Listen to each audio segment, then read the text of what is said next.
Quran tells us this is something you should involve yourself in. That is the road that you should travel. It describes...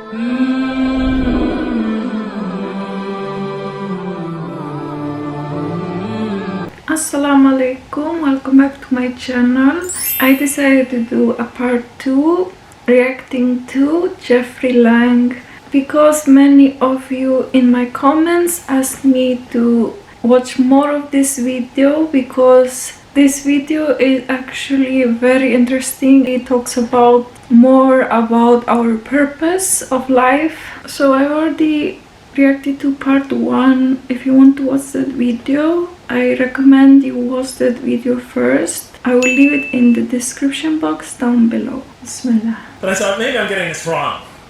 Maybe God just blows off into an angry rampage the next verse. So I look at the next one and it says, and then Adam received words from his Lord. And God turned to him mercifully. For he's oft returning, ever merciful. If I had any doubts up till now that God is not enraged by what this has happened, that God hasn't prepared mankind for this choice, for what was eventually going to happen, that all this was preparation for mankind to begin his earthly sojourn in this famous allegory. If I had any doubts before now, I had them, certainly didn't have them after reading this verse. This verse is entirely consoling, reaching and merciful, reaching out to mankind in mercy. Mankind goes to earth. He's obviously afraid. He obviously feels remorse. He's in an unfamiliar environment. And what does God do? He turns to him. He turns to him. In Arabic, the word has the meaning of like a father turning towards an infant or a child or somebody, or a parent, a mother turning towards a child. And he turns to him mercifully, and for God is oft returning, ever merciful. And Adam receives words from his Lord. What kind of words? Probably words of consolation, words of hope, words to tell him not to be scared. And in the next verse we see those are exactly the type of words that Adam receives. He says, go down, Adam and his spouse. Go down from the state, all of you together. Repeating that again, just so that we know that this is not a punishment here. Go down from the state, all of you together, and truly there will come to you guidance from me.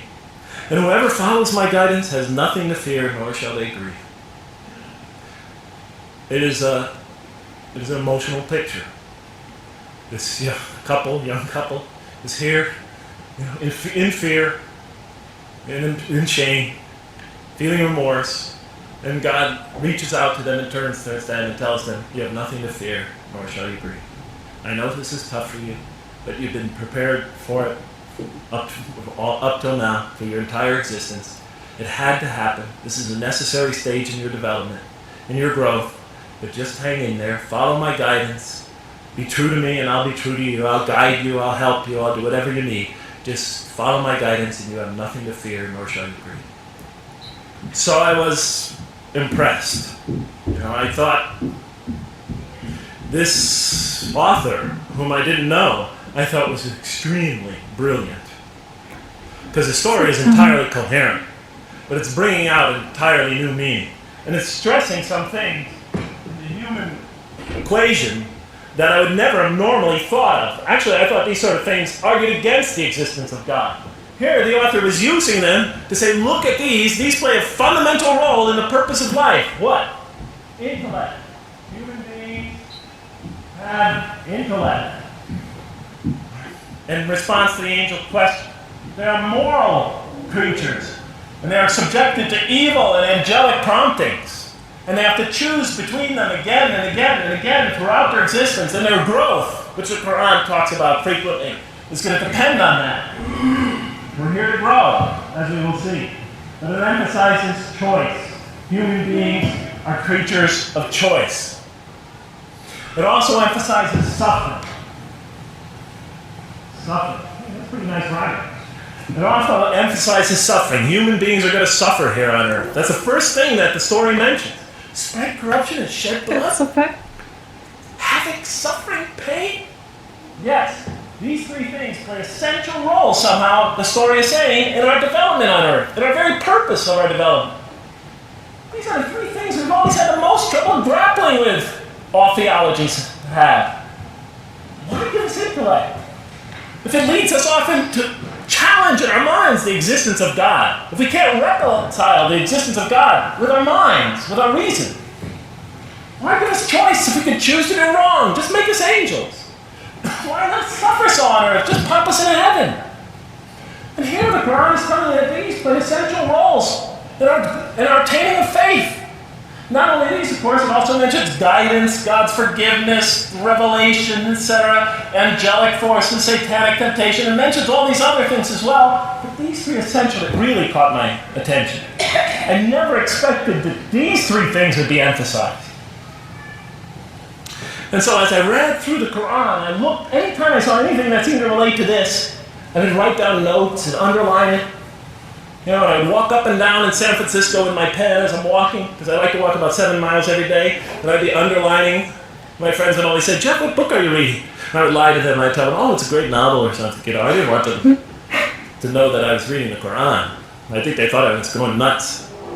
So let me just try to indicate to you, as I read through the Quran, and I'll try to get through this quickly, because you guys look tired. And I know you're interested to find out how that basketball game is turning out. Let's see, does the Quran really emphasize reason as essential to human growth, to this experience we're having on earth, to our very purpose? And the answer is definitely yes. So much so that even Western Orientalists, people who wrote against the Quran, and said that this is a major feature of the Quran, a feature that you cannot miss. Henri Lamens, writing in the early part of this century, one of the famous Orientalists, you know, who wrote very much against Muslims, hoping to unseat them from their religious belief. He wrote, "The Quran," and this is his quote, "is not far from considering unbelief as an infirmity of the human mind." Unbelief is, he thought, and he was saying it mockingly, it's like, you know, you can't think straight. You're not using your mind right, as my father used to say. Maxime Rodinson wrote at length about the rationalistic approach of the Quran to faith. And this rational tone of the Quran is one of its most salient features, beyond doubt. I'll just give you a few quotations. One of its fundamental themes is that people ignore or reject God's signs and corrupt religion precisely because they do not use their reason. The Quran will say that again and again and again. The Quran says about the disbelievers, they refuse to reason, and are people who do not reason. I have 7 such quotes in the Quran. The Quran will say, "Will you not reason?" It mentions that 14 times to the reader. God reveals signs and lessons and admonitions so that, and this is a quote from the Quran, perhaps you will finally use your reason. There are 8 such statements in the Quran.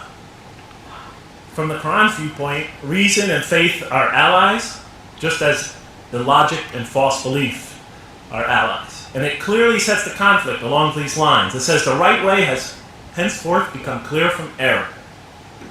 Those who benefit most from the Quran are persons of insight. 16 such statements in the Quran. Firmly rooted in knowledge, 8 such statements. Use their reason, 10 such statements. Stand on clear evidence and proof, 7 such statements. Those who oppose this revelation are deluded, 9 such statements. In manifest error, 28 such statements. Ignorant, 15. Foolish, 3. Have no understanding, 9. Only follow surmise and conjecture, 9. And blindly adhere to tradition, multiple times. So it states that. In almost a cracked style, the Quran repeatedly quizzes the reader and calls into question his or her assumptions. Again and again it asks us, what do you think? 18 such statements. Have you considered this or that? 13. Did you suppose? 7. Sounds like a math teacher. Do they not ponder? 2 such statements. Do you think? Do you even think? 18 such statements. The message is clear. To gain truer faith, we need to free ourselves from inherited notions and examine our beliefs rationally. Learning plays a key role in human development. Read the Quran, exhorts the reader. For God taught us the use of the pen and taught humankind what it otherwise could not know. In life, nature, and history, in the Quran, there are signs and lessons for those who are wise. There are 21 such statements. The Quran states over 100 times that it has been revealed to make things clear. I thought the author of this Quran must have had strong mathematical insight. A natural mathematician. All throughout, when I was reading, I was trying to imagine what he must have been like. God teaches humanity both directly and indirectly, and sometimes so subtly that we are unaware of his instruction. Thus he tests us in multifarious ways. Of course, I just want to make it clear, Muslims believe God himself is the author of the Quran.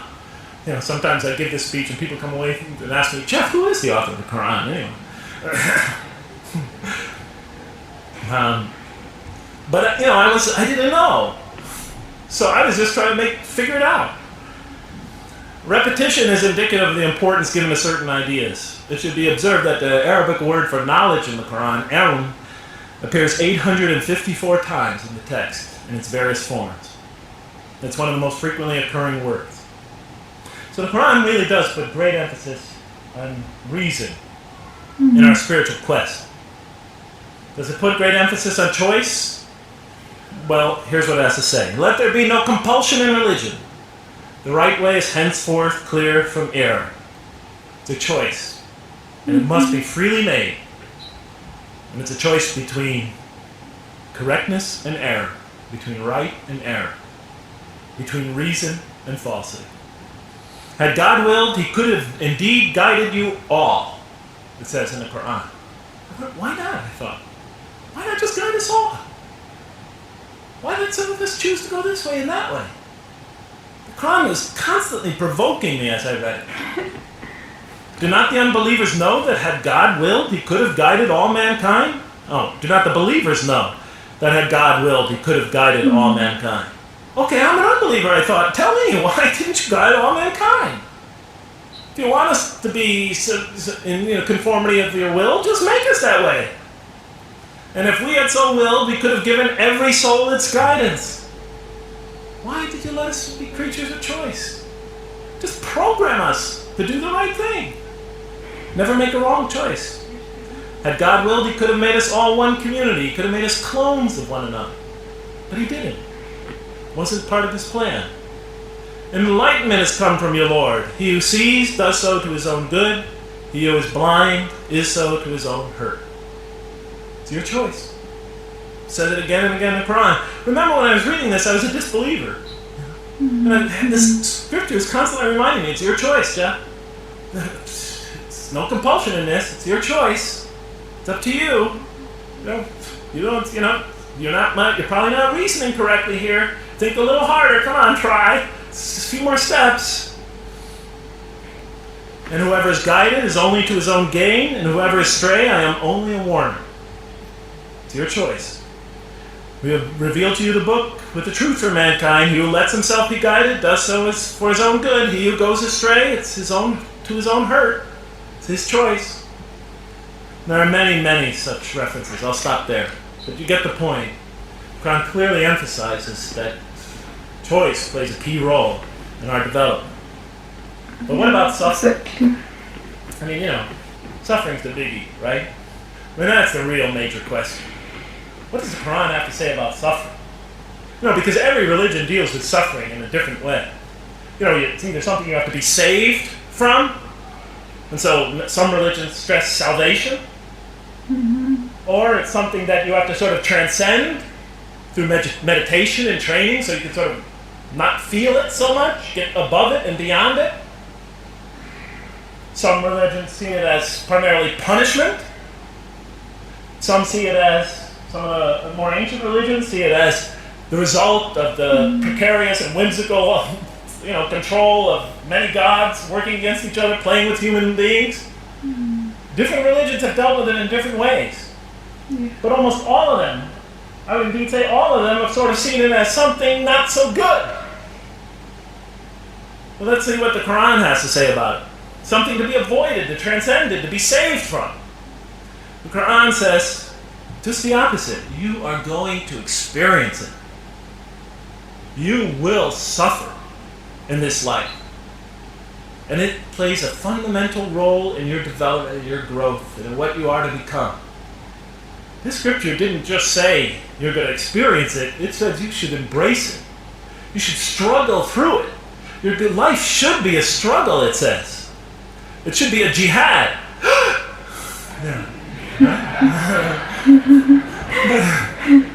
That's what it says. Jihad means struggle. When the Quran most says jihad, it's very seldom, it's most often not in the context of fighting. Qital is the Arabic word for fighting. Yeah, I learned this word. You know, it says even in the Mecca verses, long before Muslims had to defend themselves against their oppressors, it mentions that you have to struggle in the path of God. With the Quran, it even says. Struggle in the path of God with this Quran. Life is a struggle. It says in one verse, most assuredly we will try you with something of danger and hunger and the loss of worldly goods, with the loss of your lives and the fruits of your labor. Most assuredly we will try you.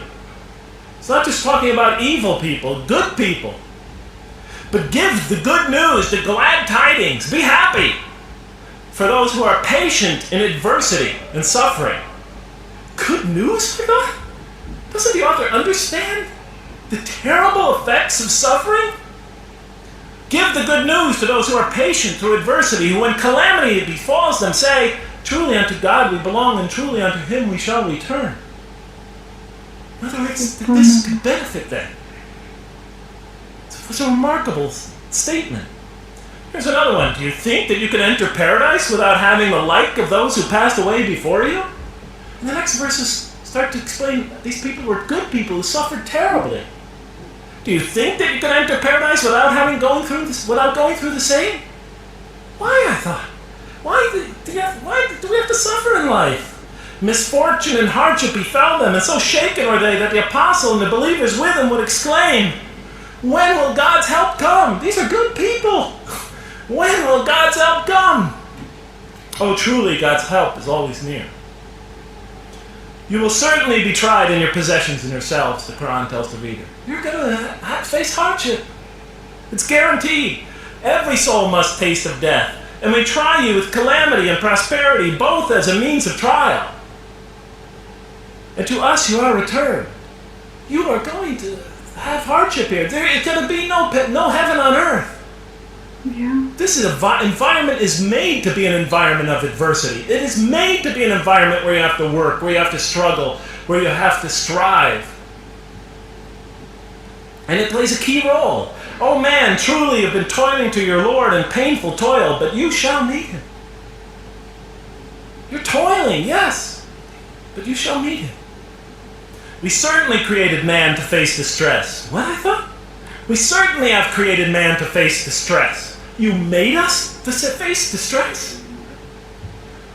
Does He think that no one has power over him? Sometimes people get, so down, they just think, this can't be a God. Look how I'm suffering. People say, I have wasted much wealth. Some people just become totally devoted to worldly things. Does He think that no one sees him? Have we not given him 2 eyes to see with, a tongue, and 2 lips to communicate with, to learn from by communicating? Can't he see around him? Can't he tell from communication with other people? Haven't we pointed out to him the 2 conspicuous ways? What are the 2 conspicuous ways? But he attempts not the uphill climb. One of them is the uphill climb. And he says, this is the way you should be pursuing. And what will make you comprehend the uphill climb is to free a slave, or to feed in a day of hunger an orphan nearly related, or the poor one lying in the dust. Then he or she is of those who believe, and exhorts one another to patience, and exhorts one another to mercy. You have not attained to faith until you struggle the uphill climb. It's telling us you should pursue the uphill climb. What is the uphill climb? Reaching out to your fellow man who suffers, to feed the poor one, to help the poor soul that's lying in the dust. And all over the world there are people in that state. And we watch the news as if it's just entertainment. And the Quran tells us this is something you should involve yourself in. That is the road that you should travel. It describes a successful life as an uphill climb. Definitely the Quran emphasizes these 3 elements of the human drama. Why do we have to experience these? What purpose do they play? Just pop us in the head, beam us up, I thought. Well, one thing, like I mentioned before, the Quran will repeatedly emphasize that we're here to grow and to learn. It says, our Lord, and raise up in their midst a messenger from among them, who shall recite unto them your signs, and that shall teach them the book and the wisdom. and who shall cause them to grow. We have to learn wisdom in the book, and Revelation in particular, and who shall cause us to grow.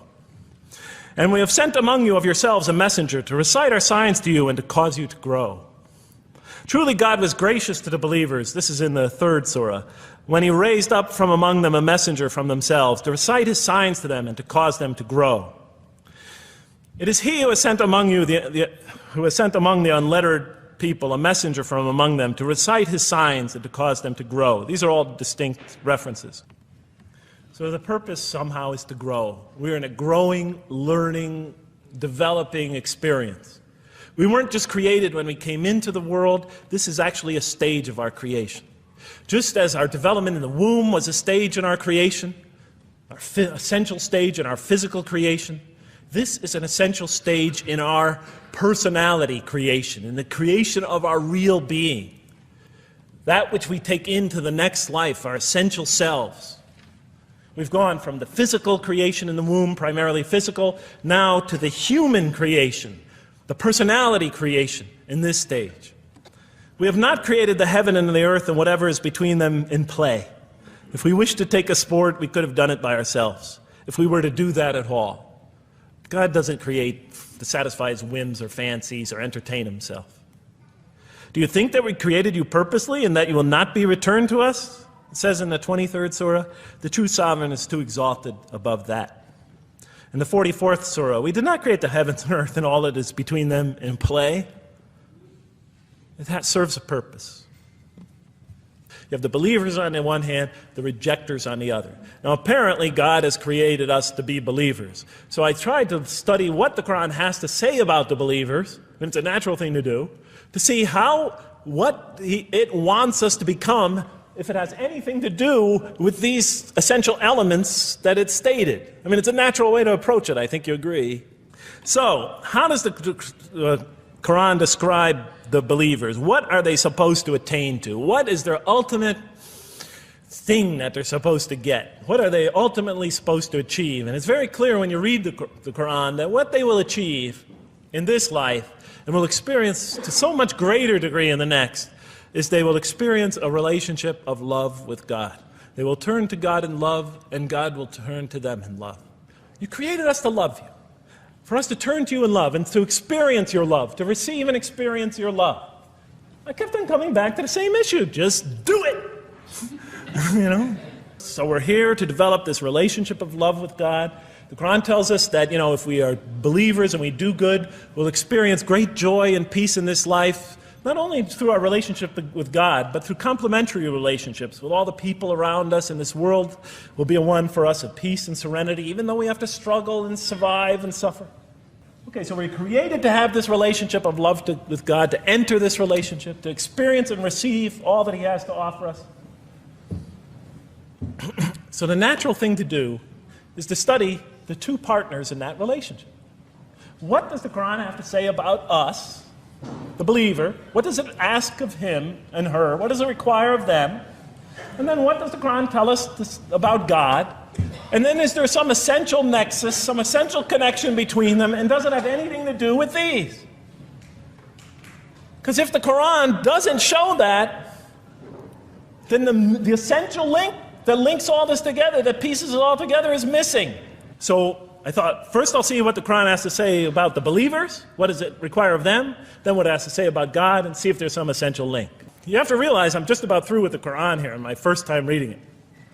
And now I was really caught. I searched my head. What does the Quran tell us about God? It tells us nothing could be compared to him. That he's outside anything that we may compare to. That our definitions do not encompass him. That our reason cannot comprehend him. That he is transcendent and we are finite. That he is immortal, we are mortal. He is uncorporeal, we are corporeal. That we have no way of comparing ourselves to him. Because I'll never understand the essential link between us and God and why these three things fit into place.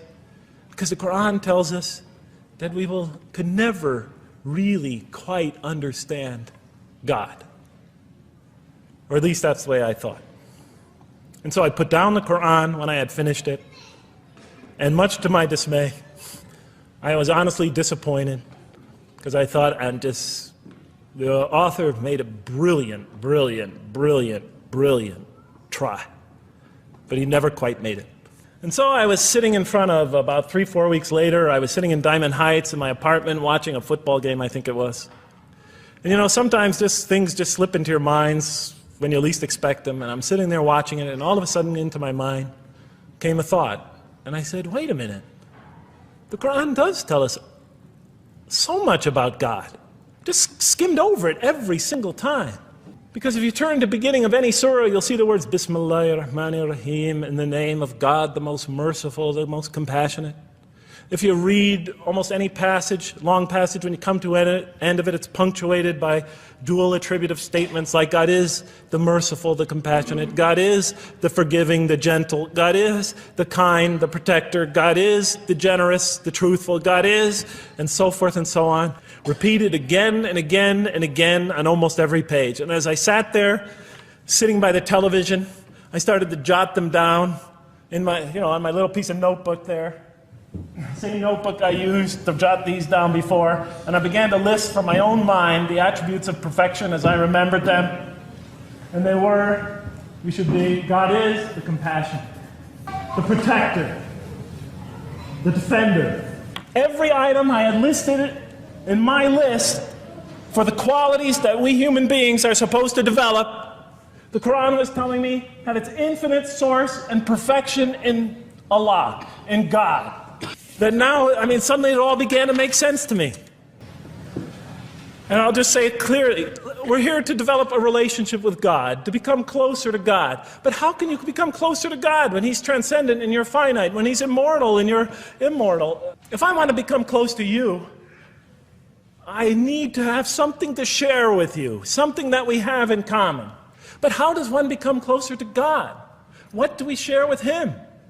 We share with Him exactly what He gave us. Because the Quran tells us that when we came into this life, He breathes into our spirit something of His Spirit.